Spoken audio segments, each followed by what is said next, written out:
സെയിൽസിലുള്ള ആരും സങ്കടപ്പെടേണ്ട, ഇതൊന്ന് കേൾക്കുക. നമ്മളൊരു പ്രൊഡക്റ്റ് വിൽക്കുക മാത്രമല്ല ചെയ്യുന്നത്, കാരണം നമ്മൾ ബിൽഡ് ചെയ്യും കൂടിയാണ് ഈ സെയിൽസിൻ്റെ ഇടയിൽ ചെയ്യുന്നത് എന്നുള്ളതാണ് സത്യം.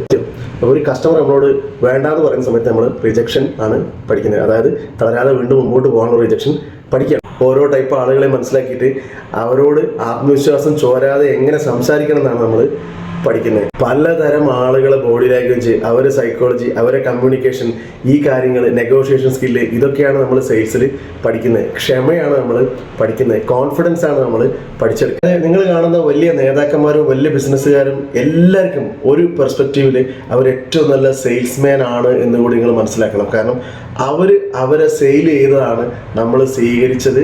അതാണ് അവരുടെ ബിസിനസ്സിൻ്റെ സക്സസ്. സെയിൽസിലെ സ്കില്ലുകൾ സഹായിക്കും. അത് ചിലപ്പോൾ നിങ്ങൾ സ്വന്തമായിട്ടൊരു ബിസിനസ് തുടങ്ങുമ്പോഴാവാം, ചിലപ്പോൾ ഒരു ടീമിനെ നിങ്ങൾ ലീഡ് ചെയ്യുമ്പോഴായിരിക്കും, ചിലപ്പോൾ നിങ്ങളൊരു ബന്ധം സ്റ്റാർട്ട് ചെയ്യുമ്പോഴായിരിക്കും, ചിലപ്പോൾ ചില ബന്ധങ്ങൾ നിലനിർത്താൻ വേണ്ടിയിട്ടായിരിക്കും, ചിലപ്പോൾ നിങ്ങളൊരു സ്വപ്നം വേറൊരാളോട് നിങ്ങൾ എക്സ്പ്ലെയിൻ ചെയ്യുമ്പോഴായിരിക്കും. എപ്പോഴാണെങ്കിലും ഈ ഒരു സെയിൽസിൻ്റെ നിങ്ങൾ പഠിച്ച കഴിവ് നിങ്ങൾ വിട്ടിട്ട് പോകില്ല. അതുകൊണ്ടൊരു സെയിൽസ് എന്ന് പറയുന്ന ഒരു സാധനം ചെറിയൊരു ജോലി മാത്രമായി നിങ്ങൾ കാണരുത്. സെയിൽസിൽ നിൽക്കുന്ന ആരും തളരരുത്. ഞാനിവിടെ ഒതുങ്ങിപ്പോയല്ലോ നിങ്ങൾ കരുതരുത്. നിങ്ങൾക്ക് അനന്തവിഹായുസിൽ പറന്നുയരാനുള്ള വലിയൊരു സംഭവമാണ് നിങ്ങളെ സെയിൽസിൻ്റെ ആ ഒരു കഴിവ് എന്ന് നിങ്ങൾ മനസ്സിലാക്കണം.